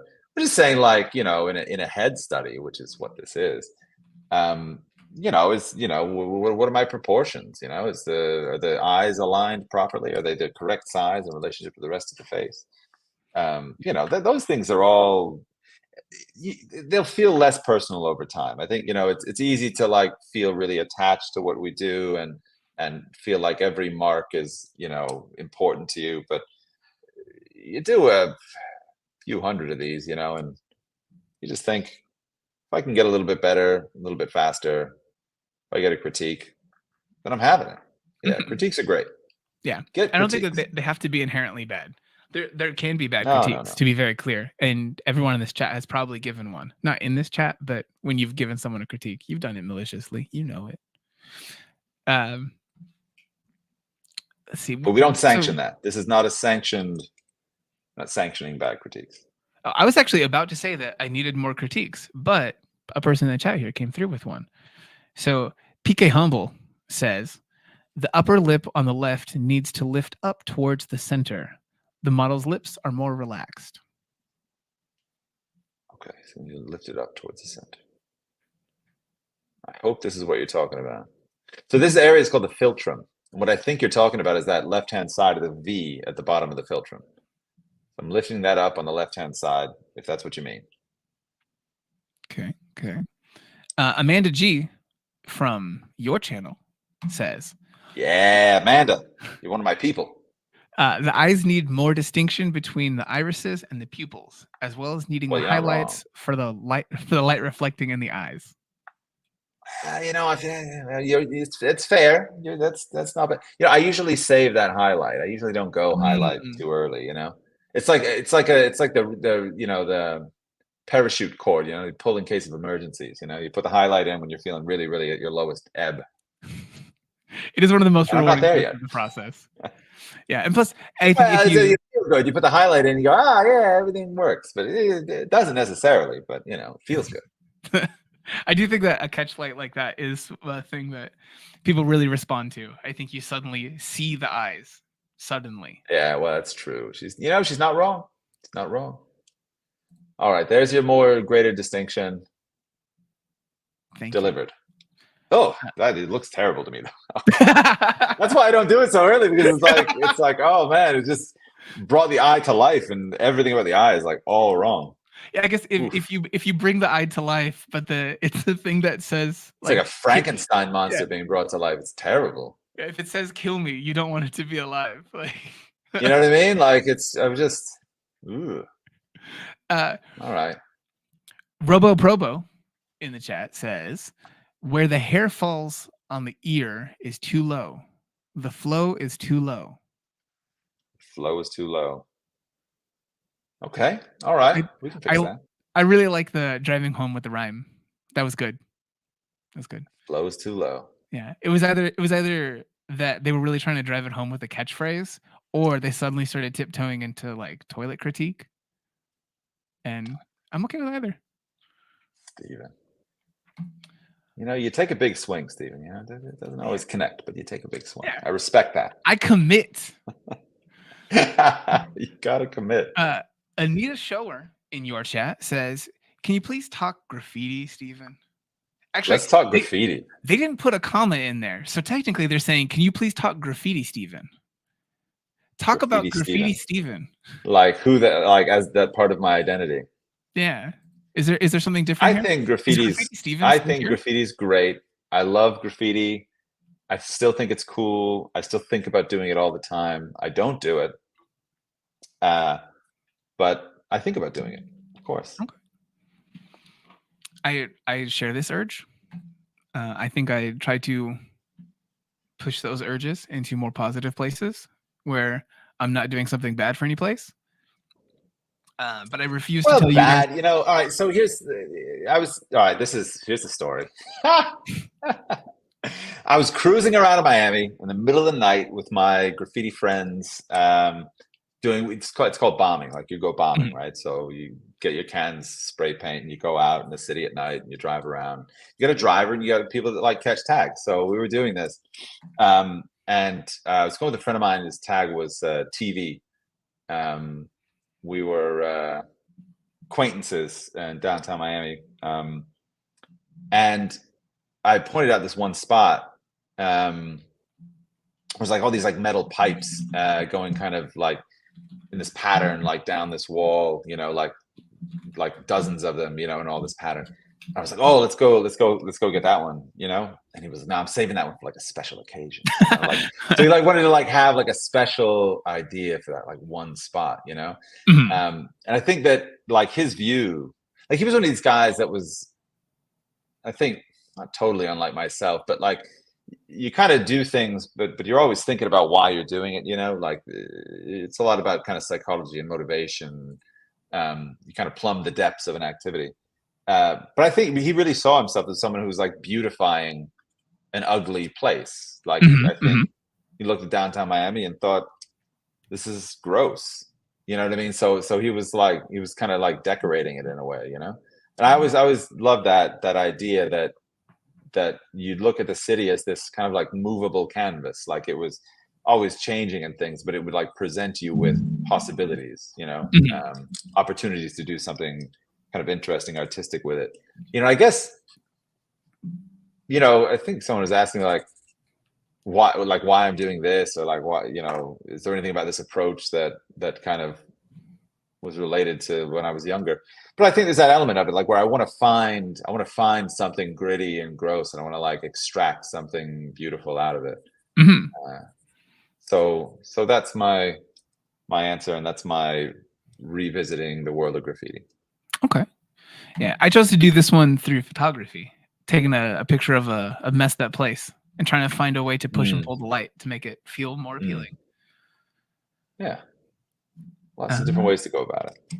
Absolutely. So I think I have a critique here. Come on. I need it. I need it. I think that the cheekbone that you just erased needs to go up a little higher than it is. And the space between... You think so? It feels like it could be that, or it could be a product of something else here. So yeah, like is it too far out? Yeah, it could be just a feeling of like this spatial difference. Do you think like this point, like where the angle is breaking here, needs to go higher? Yeah, it feels like I don't know. I don't know if it's actually a product. I feel like I'm putting you on the spot now. No, this is perfectly fair. I just want it. So we're gonna break that a little bit higher. You know what? There is something that feels pretty good about that. And then I think that there's something about that dark space that's on the edge of that brow there. There's darkness a little bit lower between the like basically like against the side of the eyelid, or the top of the eyelid, as you go farther out towards the actual there's a darkness there that I think might be pushing the perception of that space. Because there's a pretty wide area in there on the original. Yeah. So I don't know how to really approach that one in this for you, but I think that might have been pushing the perception of the two in relation to each other. Because she does have very like heavy outline out here. She has very specific kind of cheekbone to eyebrow ridge. Is her face wide from the front? Like between here? Yeah. It's possible. Listen, anything's possible. I think I made one measurement this entire time. Oh no! So sorry, not in your drawing. Is it too wide? No, probably. Like when you see this human, Alyssa. Oh. Do you think she's got like a wider face? No. Okay. What is the matter with you, huh? This is not a value judgment. You're terrible. You're a terrible person. This is not a value judgment of anybody. Like her features, like she's not like kind of long and slender. I think if anything, I have made her a little bit like kind of long and slender here. There is an element to it. It's like that's like a difference or divergence between the two. Okay. Oh, this eye. Oh my goodness. How do you feel about the journey so far to reclaim this drawing from? Oh, I've had a blast. I don't know if it's any good. How long? All right. So I thought I'd stream for probably about 2 hours. How are we doing time-wise? We're an hour and 23 minutes in. I could, something could happen. Okay. All right. I could claw this back. There's always a chance of redemption as long as you're drawing. Okay. Let's go back into some questions from earlier. Let's have some questions. Way at the beginning of this stream, a person asked a question of how can you draw compact lines when you're shading? Compact lines. Shading. I like the use of shading there. I'm a big proponent of the word shading coming back into the drawing vernacular. What is the word that it's been supplanted by? Modeling form. All us academics, we want to say modeling. Ooh, we're modeling form now. And it's like, it's fine, but it's like, it's that thing, and everybody on my channel will know this, and this is like repetition for them, but like nobody inside ateliers says shading, but everybody outside of ateliers says shading. And I think therein lies a kind of problem. You don't lose anything by meeting people halfway and calling adding value to a drawing shading. It doesn't diminish the point that you're trying to make. So why are we persisting with this phrasing that is kind of purposefully ambiguous? I think academics sometimes, we like to like kind of, I don't know, like make things sound more scientific than they need to. And I think that has the effect of eventually like alienating people. I really think that's true. So I'm always aware and trying to like kind of simplify the way I say something. Now, there's a point at which you can say you're oversimplifying and you're losing the point that you're trying to make. And I think that's the balance that you want to strike. I'm not saying we should all just like, talk like we're day one draftspeople. I'm just saying, if there's an easy way to say it that everybody already understands and it doesn't diminish the message, like, why are we doing anything else? Mm-hmm. Do you think that it just comes from a person wanting to reframe the intention of talking about it, like as opposed to shading, saying someone is like unveiling something? They want it to be additive instead of like... I mean, there are arguments that you can make for saying it. It's not that you can't. It's just I don't think it significantly changes the overall effect of what you're trying to say by calling it one or the other. Mm-hmm. Okay. Like there was this thing when I first went to the Florence Academy. Everybody was talking about turning the form.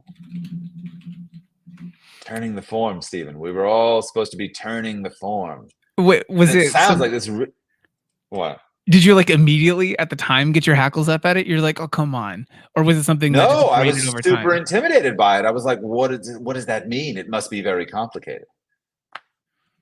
These Okay. look round. Like it's not like there's no reason that we need to say turning the form. Like that's purposeful and like ambiguity that is being created by that phrasing. Yeah, I definitely I didn't go to an atelier, so I didn't necessarily get hit with as much hoit and toit, but it's a little bit harder. Yeah. It was like, well, no, I'm not saying the turning the form thing. Like, there weren't as many like impossible to really condense words. Like people just said shading. Yeah, it's just shading. It's fine. Totally fine. We got an all caps commentary from a person in the chat. Yeah. So is it worth it? Is it worth the all caps? It's up to you. They said in all caps, and then I asked for clarification. I'm going to read it as such because they didn't give the entire thing as a new question with it. Okay. So there's a C dip under the cheekbone. A C dip? Yeah. Wow. You're going to have to explain that one. There you go. A C dip? Mm-hmm. I feel like that's a purposefully ambiguous way to say it. The thing I asked. No, I'm just kidding. I'm just kidding. It's probably not a C dip. There's a C. There's a C dip? Are they talking about this? This is your chance. This is your chance. You have the right to respond up until this point. Yeah. All right, and then Robo Probo in the chat is saying, we're giving tips, but this portrait is in 1 hour. That's so freaking good. I love Steven's work. Oh, that's really encouraging. I appreciate that. Okay. I need it at this point. We did. Ever since I brought that eye to life, it's like, wow. It's like it's killing me. What is it? Is it? Could you like flatten it out, like smudge it out, and then work from there before adding that catch back in? I could unify it back. It's maybe like I'm kind of stimulated also by the terror that I feel by how bad it is. And now it's just looking at you too. The drawing's actually looking into the depths of you. Like it's demanding that I fix it because it looks so bizarre. All right, Ari, you didn't respond. You responded to other stuff in the chat here without saying anything about the C dip. So I'm gonna move on. Give me the C dip, Ari. In the meantime, there's a person in the Stephen Bauman YouTube channel chat. Those are my people. Who's saying, Please talk about the career side of art. Where to start, what to learn, how to approach the art market. This is a very long topic that I'm sure that you have talked about in some other things. Mm-hmm. What would you say that a person should avoid? I would say that you should avoid feeling like money and art are somehow opposed to each other. Okay. I grew up in the 90s, which makes me a little bit old. No. But that's okay. I've made peace with that. But it also means that I was very alive and well and in my punk rock prime for the whole notion of selling out, right? This idea that if you did something popular, you had sold out. Oh, they got a major record deal. They've sold out and their music is somehow not good anymore. Well, that's fine and good if you're, you got a safety pin pierced through your nostril. But for the rest of us who are growing up, growing older, and really need to support our families and have careers, making friends with the idea of making a living is the best thing for everybody. I look at it this way, that in fact, I cannot make the art that I want to make without money. I won't have a studio and I won't have time. I'll be working a job. I used to wash dishes for a living many years ago. But you know what I mean? Like I'm going to spend my time, instead of like making the artwork that I'm inspired to make, I'm going to spend it like trying to make a living, which is obviously runs contrary to that end. So first of all, let's just say it's okay to make money. It's okay to think about how to make money. Mm-hmm. The next thing that I would say that's kind of important for artists to understand about their career is that you should start small. By that I mean the operative thing inside that is start. Do not like wait. There's no waiting until you're ready. There are more or less ready times in your career, but waiting until you think everything's great and you think what you're doing is perfect, you will be waiting forever and it will never happen. You'll always have some boundary a little bit further on to like push out in front of yourself so that you can justify not doing the thing, not putting yourself out there. So understand that when you do go out there, you're not going to feel ready. You're still going to have insecurity about your work. I still have insecurity about my work. That's the stream. That's the title of the stream now. I still have insecurity about my work. Tons of it. But no, but like real talk, I do, but I just don't let it stop me from like putting myself out there. And also, to come back to something we talked about earlier in the stream about when you're critiquing yourself, it's important to also look for the things that are good in a drawing. Remember that, like, just as sure as there are many things that you want to do to grow and learn, there are also things that you have learned, and you can, that's a valuable and valid part of your artistic expression. So don't wait until you're ready. Learn to appreciate your own work, because eventually that's how you sell it, is by telling people the story of what you appreciate. I was in Florence recently. I was reconnecting with a friend there that he was a teacher of mine many years ago, and he lives up in the hills around Florence with his wife and his kids. And he was talking to me about he was just talking to me about everything, his life, what was going on, raising his kids and stuff. He said he wanted to tell his kids to like find the beauty in life and move towards that, like to be able to follow that as like a beacon in life. And I just thought it was a really beautiful way to kind of encapsulate part of what the artistic experience is you move towards the things, the places where you find, you can say beauty. Maybe some people are uncomfortable to call it that or want to call it something different. That's fine. But, you move towards the traction, the energy, the inspiration. You move towards those things. And you share those with others. I mean, if anything, that's what your artwork is. I think there's something beautiful in the language of drawing. Like as mad as this drawing is, and as sure as I am that as soon as I start taking measurements, I'm going to question everything about it. I don't think you should take measurements. Like, stop it. I think that there's still something like beautiful just in the language of drawing. And I could talk about the things that I think are great about this drawing, despite the fact there's plenty of things to fix and change and so on. So when you're feeling about your work that it's incomplete and that there's more growth to be had, it doesn't mean that it's without merit or validity, and that it couldn't be taken to market, just because you think that there's things that could improve. People don't go to market with artwork that they feel is perfect. It never happens. I've never done it. Okay.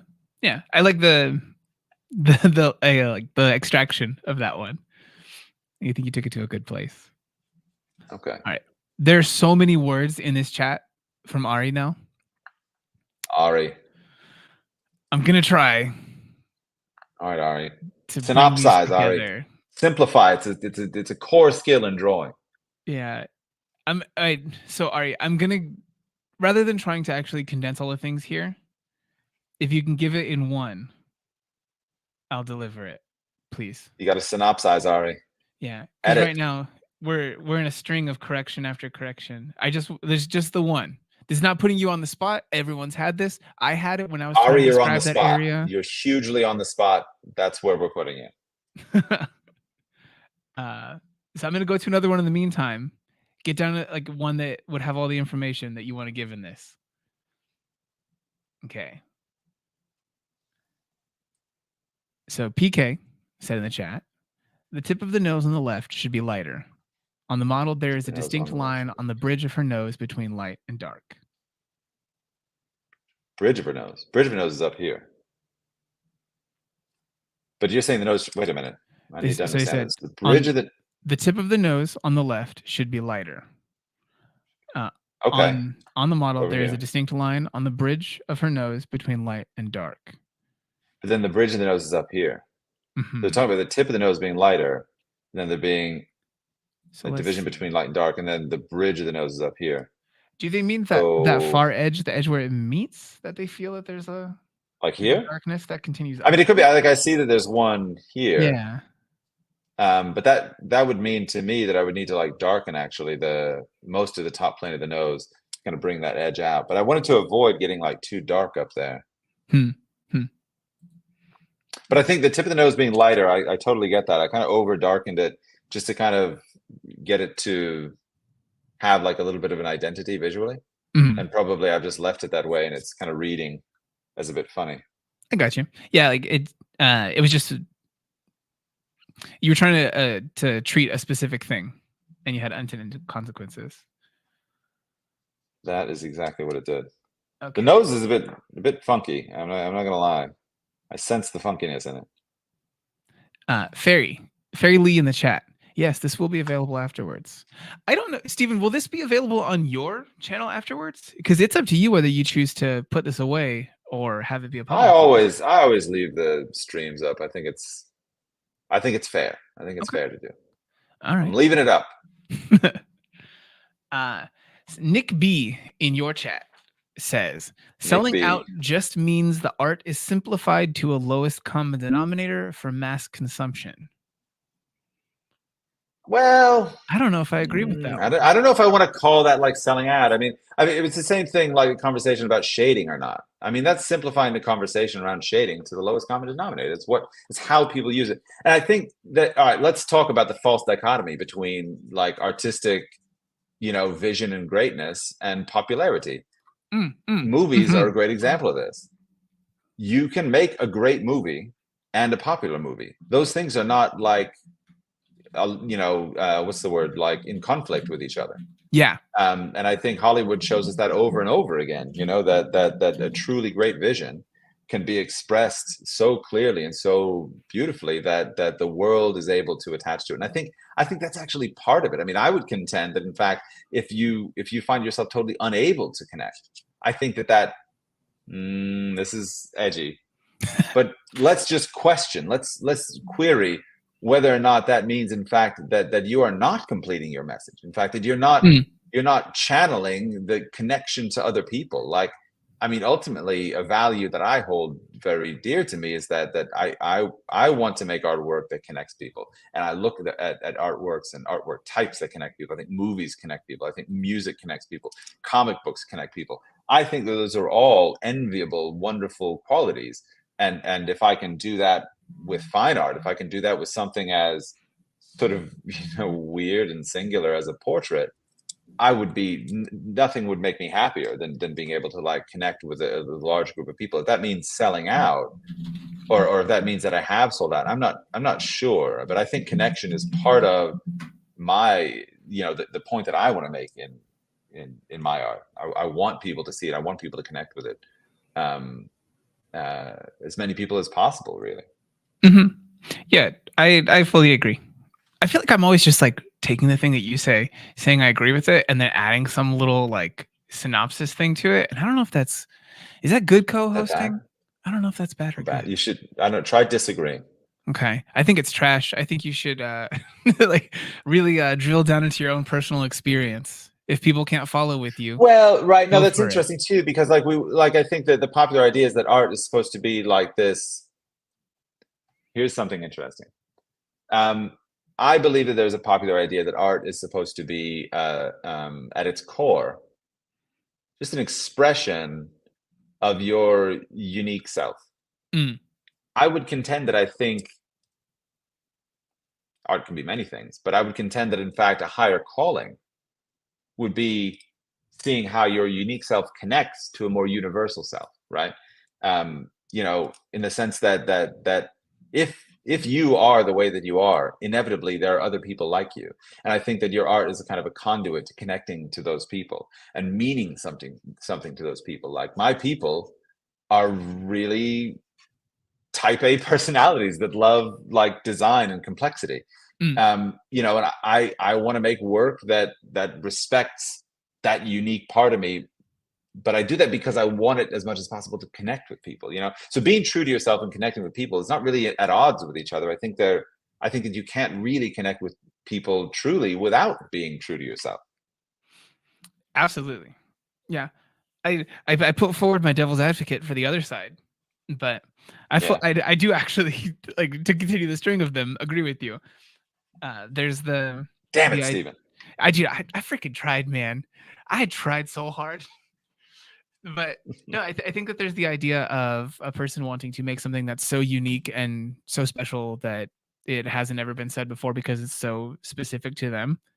But making something that is like it's removed enough from being so specific to your experience that other people can look at it and experience and feel those things that you felt in this is a good thing. If you just push it like this tiny little bit forward, you're actually communicating on a greater level. I think personally that if you spend your entire time talking about this one thing that happened to you when you were a kid, when the battery died in your Tamagotchi, it's super awesome for everyone else who had a Tamagotchi that died with a battery death. That's awesome. But you can just change that thing a little bit and make that story a little bit more broad. And then a bunch of people go, yes, when something in my life had the battery die. And then you're all talking about the time your battery died. Yes. And let me get in on this too, because I watch really bad TV shows and all right, well, let me backtrack. I watch bad TV. That's what I do. Especially when I can't sleep, I watch bad TV, but I don't even mind bad TV in the best of times.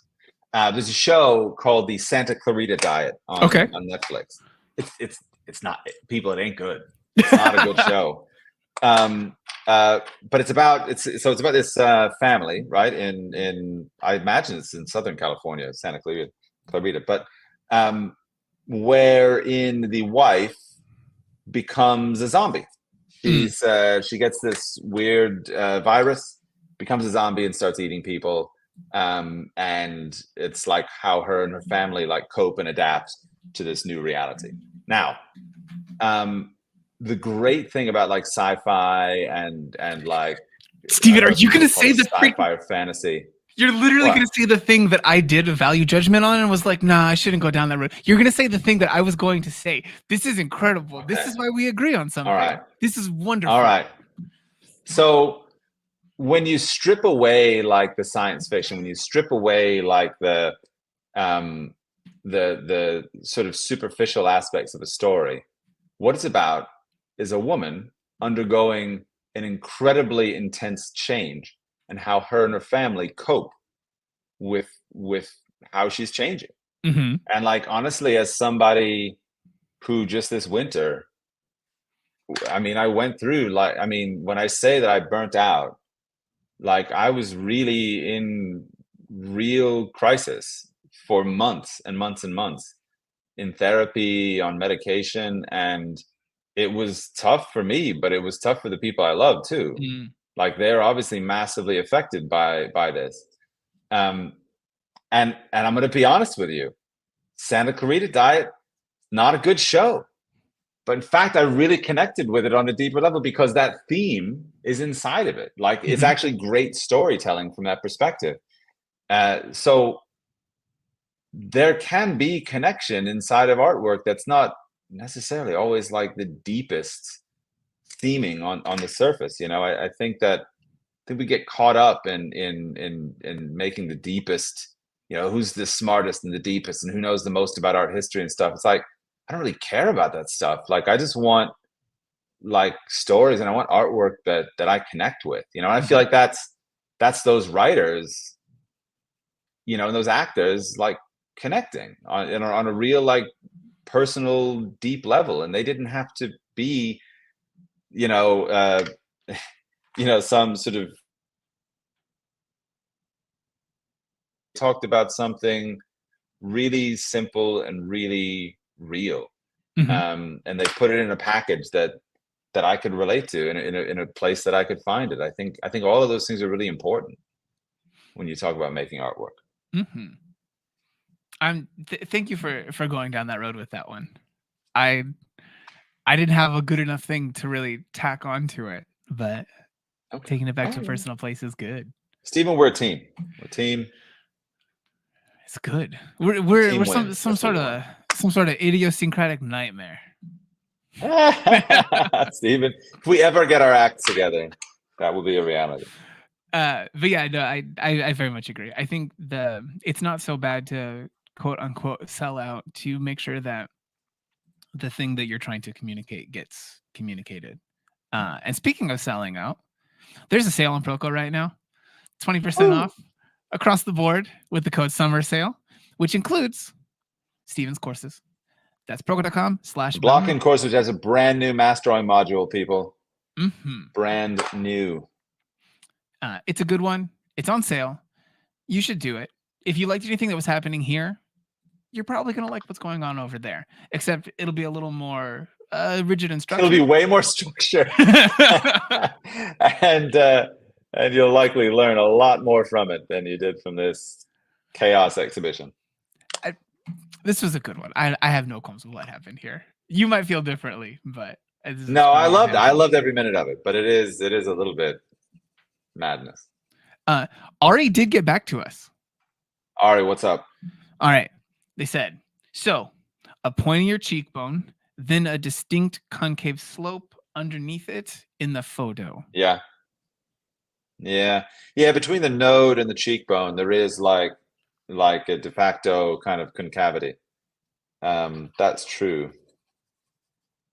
That is very true, Ari. Nailed it. Thank you for coming back with that, Ari. Sorry, it took us a little bit to get back to it. He nailed it. I don't know if I nailed it. I think we're pretty close to the end of things. There was one question that I think we should probably bring up in here. Come on. Steven, is there any way for people to meet you? They say that they've been a huge fan of you for years and years. They're hoping to see you at Lightbox, and they'll be there, but they won't. I don't know. The last part kind of was confusing to me, but they're going to be there. Let's talk about this. They would like to see you. This is a topic I want to talk about. So when I was in Rome, I had a really great group of people in the workshop. I mean, honestly, I had an absolutely fantastic time working with everybody that was there. And many ideas were pitched. So there was a guy from a place called Healdsburg, which is, I think, north of San Francisco, who said that in Healdsburg, they have something called Thai tea ice cream, right? If you've ever had a Thai tea, it's good. You know it's delicious. Yeah. And the idea of Thai tea ice cream, highly enticing.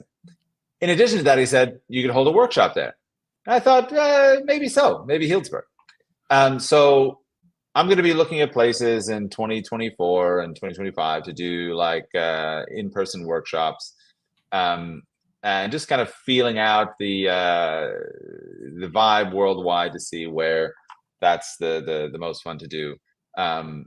But there will be like places coming up pretty soon. Well, not pretty soon. The registration will happen pretty soon. There's going to be a workshop. It's a museum in Connecticut called the New Salem Museum. What is it? New Salem Museum of Contemporary Art, maybe? Let's find out. Let's find out and correct that. But just my wife and I will be teaching. Is this New Salem Museum of Art? Okay. Of fine art. Of fine art. Mm-hmm. And my wife and I will be teaching a workshop there that'll be half drawing portraits, half painting portraits. Oh, okay.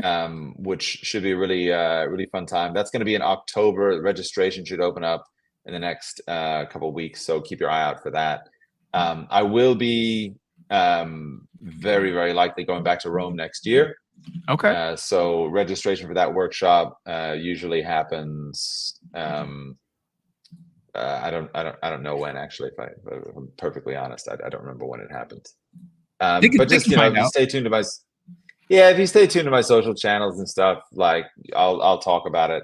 But right now it's just workshops. I mean, there's a possible hypothetical future in which I start up a studio somewhere, but that's super hypothetical. Okay. At the moment.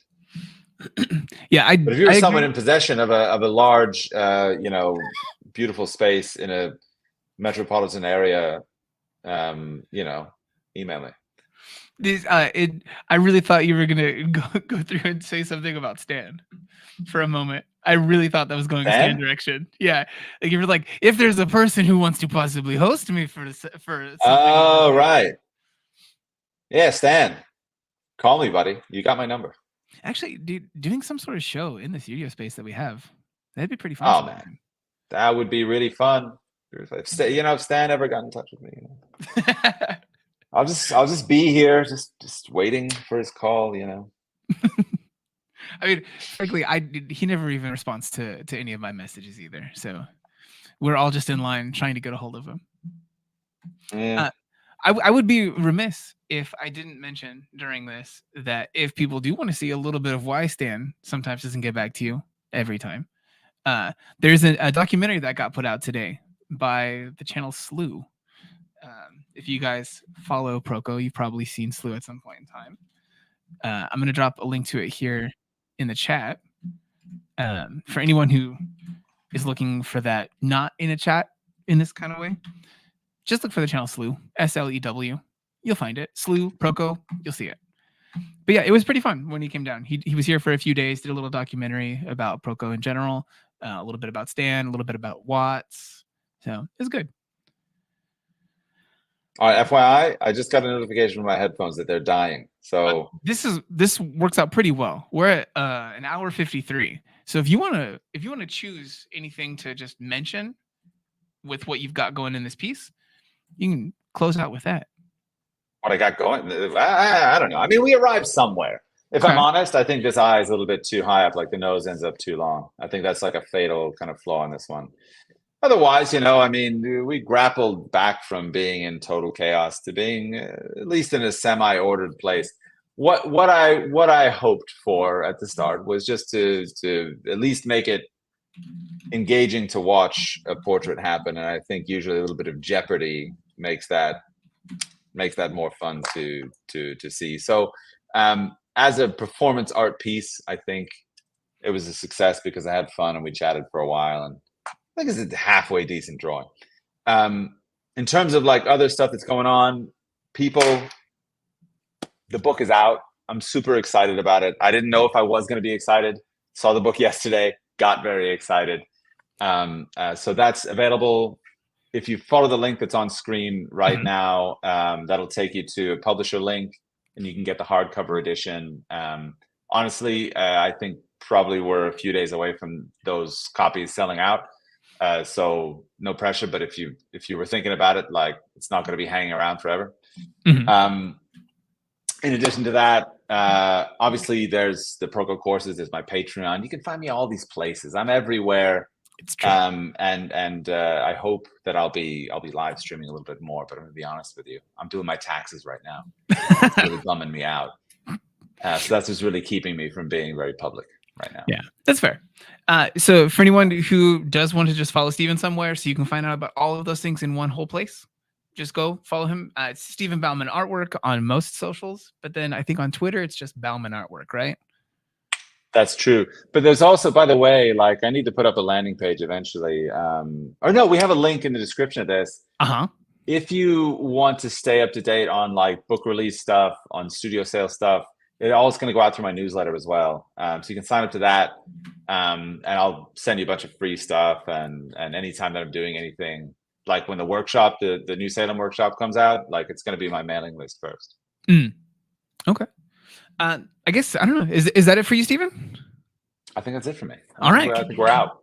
The only other thing that I should say in any way is that we're going to be streaming so much next week also. There's many, many, many streams. If you're seeing this on Proko, then right here on the channel, just go ahead and subscribe if you're not subscribed. If you're on Steven's channel, this is not where those streams will happen. You should come over to Proko. Wait a minute, guys. What? This eye's way too high. Wait, that's the oh man, I just looked over at the YouTube stream and I was like, what is happening? That eye was like 10 times too high. Oh my gosh. This is the thing where the person asked earlier if you smudge out a whole drawing. Like, yeah, there you go. There's your answer. Yeah, listen, when my goodness. That was like disastrously high. Listen, people, this is a PSA. It's what happens when you don't measure. All right. It's true. Don't do any measurements. Like, we're all human. We can all do like something really, really inaccurate if we put our minds to it. Yeah. Measuring, like, measure twice, cut once. There you go. It's a perfect phrase. I mean, at least when it counts, when it matters, when you're doing like a commission or something, like, don't mess around. Take your time in your block-in, do your measurements. Why I made the block-in course? To announce to people, to help them understand like how much you can do in that stage, how useful it can be when you want to have when you need to have like a good outcome in your drawing. It's not really often going to get better than the block-in. I was watching this. Do you think so the times when you were saying it's really important is the time when you're doing like a commission or something like that, or maybe a time when like it's going to be recorded for thousands of people to watch and rewatch? or streamed in public? Yeah, sure. Yeah, theoretically, yes, it should be very important. But I just needed to feel something again, So I decided not to. People, that's a little bit better anyway. Yeah, people in chat they're commenting on how quickly you just like rubbed it out and then went ahead and replaced the thing. Yeah, there you go. Listen, that's the truth for everybody's drawing. It takes you way less time to like rip the Band-Aid off than it does to like try and like shimmy an eye down by like 3 or 4 millimeters. It'll take you hours to do it if you just do it little by little. How do you feel? It's not a world better here. I ain't gonna lie. But there's something to it. There's something to it. People, I appreciate all your time. Thanks for hanging out with me and Steven. And I guess we'll see you in the next one. Absolutely. Go get the book. That link right there. Steven, thank you for doing this. This is the one. That's what you got to get. See you on the other side. Bye, everybody.